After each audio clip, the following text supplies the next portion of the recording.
Okay, तो ये ईचा का जो पेपर था 2023 का, ठीक है, केमिस्ट्री पोर्शन हमने कर लिया था, फिजिक्स सॉरी लॉजिकल कर लिया था, अब फिजिक्स का पोर्शन है। फर्स्ट एमसीक्यूज है कि equal force F act on an isolated body A and B. The mass of B is 1/5 times that of A. The magnitude of the acceleration of A will be. A का क्या होगा? देखो, acceleration and mass are inversely related to each other. ठीक है, the mass of B is 1/5 times that of A. अच्छा, acceleration of A ये होगा तो mass of A ये होगा, acceleration of B क्या है? ये है, तो mass of B कहाँ पे होगा? ऊपर होगा। ठीक है, उसने क्या किया, मास ऑफ बी जो है ना वो 1/5 टाइम है। ठीक है, ये 1/5 टाइम दैट ऑफ ए हो जाएगा। तो मैग्नीट्यूड ऑफ एक्सेलरेशन ऑफ ए क्या होगा? तो मैग्नीट्यूड ऑफ एक्सेलरेशन ऑफ ए देखो ये क्या बन रहा है, 1/5 टाइम बन रहा है ना, तो 1/5 टाइम दैट ऑफ बी। अगर मास 1/5 है ना, मास ऑफ बी इज 1/, तो एक्सेलरेशन उसके इनवर्स है ना, तो वो उसके 1/5 होगा। ठीक है, और अगर ये कहता कि the mass of B is 5 time that of A, तो फिर एक्सेलरेशन क्या होता है, magnitude of acceleration of A is 5 time that of B. वो जितना होता ये यहाँ पे भी वही होता। ठीक है, देखो ना, मास 1/5 टाइम है तो एक्सेलरेशन तो बी के मास के साथ इनवर्स है ना। Acceleration of A is, acceleration of A जो है ना वो मास के बी के साथ डायरेक्ट है, तो मास ऑफ बी जितना होगा एक्सेलरेशन ए उतना होगा। ठीक है, और अगर एक्सेलरेशन ऑफ बी पूछता ना तो वो फिर इनवर्स हो जाता, वो फिर 5 टाइम हो जाता। A body is move through a displacement of 15 metre toward north. ठीक है, the total displacement will be 0 जब when body covered same displacement opposite direction. और अपोजिट डायरेक्शन किस तरफ है? साउथ। अगर आपको अपवर्ड नॉर्थ है तो इसका राइट ईस्ट होगा, लेफ्ट वेस्ट होगा, और ये साउथ होगा, तो साउथ बिल्कुल करेक्ट हो जाएगा। अच्छा, when the range of projectile is equal to 1/4 of the height, then which one is true? देखो, रेंज होता है, range tangent theta is equal to 4 time of height. ठीक है, अब ये यहाँ पे जो भी आपको कहीं ना आप पुट करो, उसने क्या कहा, when the range of projectile is equal to 1/4 time of height. Height को क्या कर रहा है, सॉरी रेंज को कर रहा है, range of projectile is 1/4 time of height. ठीक है, एच एच कट जाएगा। ठीक है, और ये 4 उस तरफ चला जाएगा, तो 4 4 16, टेन थीटा किसके बराबर आ रहा है? 16 के बराबर आ रहा है। ठीक है, अच्छा अब आपके पास 64 है कि a body is moving with momentum 100 kg metre per second, what is the magnitude of force required to stop this body in 25 second. Force क्या होता है? Change in momentum per unit time होता है ना, तो चेंज इन मोमेंटम कितना है? 100, time कितना है? 25, तो सिंपल 25 404 न्यूटन आपके पास फोर्स आ जाएगा। Doubling the initial velocity of a projectile while keeping all other parameters the same, height reached by the projectile increases by height directly proportional to the initial velocity का square. अब initial velocity में double put कर रहे हो तो 2 का square क्या हो जाएगा? 4 हो जाएगा। ठीक है, अच्छा 66 है कि neglecting the effect of air resistance, how long a stone takes to drop off 125 meter high building, land on the ground take g 10 meter per second time।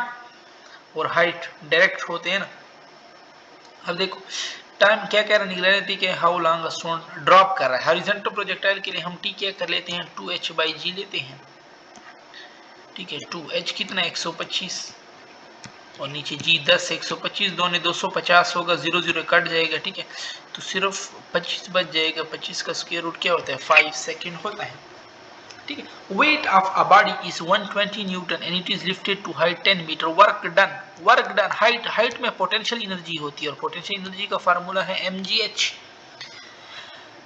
मास भी 10 है, सॉरी वेट दिया हुआ है ना, वेट कितना 120 mg वेट होता है, और हाइट भी 10 है, तो 120 से हो जाएगा 1200 जूल। ठीक है, फिर आपके पास 68 है कि 200 Newton force act on a 8 kg carrier that start from rest at the instant the object has gone 2 meter, the rate at which the force is doing work अच्छा, रेट पूछ रहा है, रेट ऑफ डूइंग वर्क, यानी work पर unit time. Work पर unit time क्या होता है? पावर पूछ रहा है। और यहाँ पे यूनिट से भी आपको पता चल सकता है कि ये क्या पूछ रहा है आपसे, पावर पूछ रहा है, वाट में पूछ रहा है, ठीक है। तो इसमें किस तरह करना है, पहले एक्सेलरेशन मालूम करना है। एक्सेलरेशन होता है force per unit mass. Force कितना है? 200, मास कितना है? 8, तो 8 2 16, 4 उधर चला जाएगा, 8 5 40। एक्सेलरेशन आपके पास आ रहा है 25 मीटर पर सेकंड स्क्वायर, ठीक है। अब एक्सेलरेशन 25 आ रहा है ना, तो 210 210 कितना होता है? 210 नहीं, रॉन्ग तो नहीं हो गया। एक्सेलरेशन कितना आ रहा है? एक्सेलरेशन होता है F/m। एक्सेलरेशन 25 है ना आपके पास। पावर क्या होता है? पावर होता है F.V। फोर्स तो मौजूद है 200। अच्छा, V मालूम कर लेंगे। V आपके पास होता है ना 2AS = VF² - VI²। V हमने मालूम करना है। 2 एक्सेलरेशन कितना है? 25 है, और डिस्टेंस कितना था? 2 मीटर। V का स्क्वायर होता है, इसके ऊपर स्क्वायर रूट आ जाएगा। 25 दूने 50, 50 दूने 100, 100 का स्क्वायर रूट 10। तो वेलोसिटी आपके पास कितनी आ रही है? 10। फोर्स कितना था? 200, और वेलोसिटी आपके पास है 10, तो 200 × 10 कितना हो जाएगा? 2000 वाट आपके पास हो जाएगा। Which of the following body has the largest kinetic energy? Kinetic energy directly proportional to the mass and directly proportional to the velocity का स्क्वायर। अब मास इन में तो सारों में कांस्टेंट है, अब इनमें वेलोसिटी वो करेगी, तो जिसकी वेलोसिटी ज्यादा उसका काइनेटिक एनर्जी ज्यादा, तो इसकी वेलोसिटी सबसे ज्यादा है।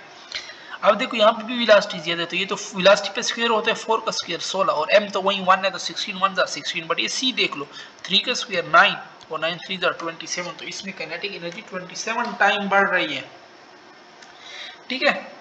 फिर एक 2 kg object is released from rest 8 metre above the surface of earth. During the fall, work done against air resistance is 60 joule just before it hit the surface. Its speed is क्या होगा? Fall का case है ना, fall में क्या होता है? Gain, loss in potential energy, gain in kinetic energy, plus work against friction, ठीक है। तो मास कितना है? मास, चलो मास इसका है 2 kg, ठीक है। जी आप 10 लोगे। हाइट कितना है? 8 मीटर दे रहा है, 1/2। फिर मास कितना है? 2। वेलोसिटी का स्क्वायर, वेलोसिटी तो हमने मालूम करनी है, और वर्क डन अगेंस्ट फ्रिक्शन कितना है? वो भी 60 है, ठीक है। 10 2 20, 20 60, 160, 160 से वो 60 माइनस कर लो तो इधर हो जाएगा 100, ठीक है। और मास 2 कट जाएगा, ठीक है। और वेलोसिटी का स्क्वायर 100 के बराबर है, तो स्क्वायर रूट ले लो, तो ये स्क्वायर वेलोसिटी आ जाएगी, और 100 का square root 10 metre per second आपके पास आंसर आ जाएगा, ठीक है। फिर आपके पास हो जाएगा 71 कि the speedometer of a car show 36 km/h. The angular speed of the wheel having 0.5 meter radius. V is equal to R। Omega वाला फार्मूला पढ़ा है ना, इसमें ये ओमेगा पूछ रहा है। V कितना है? 36 किलोमीटर, किलो में होते हैं 1000 मीटर, और हार में होते हैं 3600 सेकेंड, ठीक है। और नीचे फिर हाफ भी तो करना है। अब 2 0 गए और 36 36 भी गए, 10 10 को हाफ पे डिवाइड कर दो नीचे, क्योंकि ये r तो नीचे डिवाइड होगा ना, 0.5, 0 ऊपर चला जाएगा, 100 100 डिवाइड बाय 5 कितना होता है? 20 रेडियन पर second. The angular speed in radian पर हार for daily rotation of earth, 2 pi by कितने चक्कर कंप्लीट करता है? 24 हार में, ठीक है। 2 कम 2 2 12, पाई बाय 12 हो जाएगी।